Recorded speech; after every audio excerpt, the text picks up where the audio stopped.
తాకట్లో ఉన్న మీ బంగారాన్ని విడిపించి ఆ రోజు ఆన్లైన్ రేటుకి కొంటాం. Sharma gold company. పల్నాడు జిల్లా మాచర్ల నియోజకవర్గంలో తీవ్ర విషాదం చోటు చేసుకుంది. ముంచుకొచ్చిన మృత్యువు రోడ్డు ప్రమాదం రూపంలో తండ్రి కూతుర్ని బలి తీసుకుంది.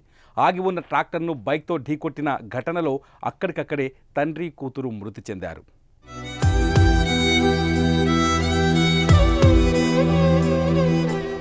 పల్నాడు జిల్లా వెల్దుర్తి మండలం పరిధిలోని మిట్టమీదపల్లె గ్రామానికి చెందిన పల్లా శ్రీనివాసరావు తన కుమార్తె రూపతో కలిసి ద్విచక్ర వాహనంపై మాచర్ల నుంచి స్వగ్రామం మిట్టమీదపల్లెకు వెళ్తున్నారు. ఈ క్రమంలో వేగంగా వెళ్తూ 565 జాతీయ రహదారిలో వెల్దుర్తి సమీపంలోని పెట్రోల్ బంకు వద్ద రోడ్డు మార్జిన్లో నిలిపి ఉంచిన ట్రాక్టర్ను ఢీకొట్టాడు. వేగంగా వచ్చిన ఆగి ఉన్న ట్రాక్టర్ను ఢీకొట్టడంతో ఈ ప్రమాదంలో తండ్రి శ్రీనివాసరావు కూతురు రూపలకు తీవ్ర గాయాలయ్యాయి. గాయాలతో ఇద్దరు అక్కడికక్కడే మృతి చెందారు. విషయం తెలుసుకున్న పోలీసులు సంఘటనా స్థలానికి చేరుకొని వివరాలు సేకరించారు. మృతదేహాలను పోస్టుమార్టం నిమిత్తం మాచర్ల వైద్యశాలకు తరలించారు. ఈ ఘటనపై కేసు నమోదు చేసుకున్న వెల్దుర్తి పోలీసులు దర్యాప్తు చేస్తున్నారు. ఇదిలా ఉంటే మరోపక్క తండ్రి కూతురు మృతితో స్థానికంగా విషాద ఛాయలు అలుముకున్నాయి.